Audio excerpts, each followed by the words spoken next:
মানুষ আমায় বোকা বলে। আমি মূলত বোকা নই।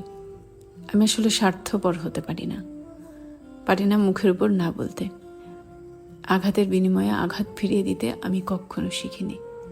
আমার নিয়ে বসার সমালোচনার সভায় শক্ত গলায় বলতে পারি না, চুপ করো, অনেক হয়েছে, এবার থামো তোমরা। আমি সবটা হজম করে মাথা নিচু করে চুপচাপ থাকি। আর এসব দেখে মানুষ আমায় বোকা ভাবুক।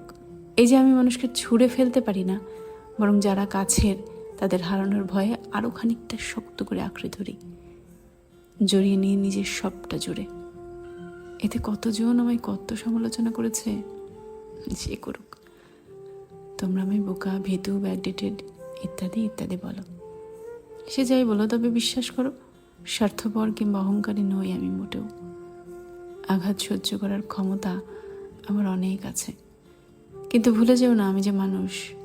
অনুভূতির ক্ষমতা আমাদের সবার সমান সমান।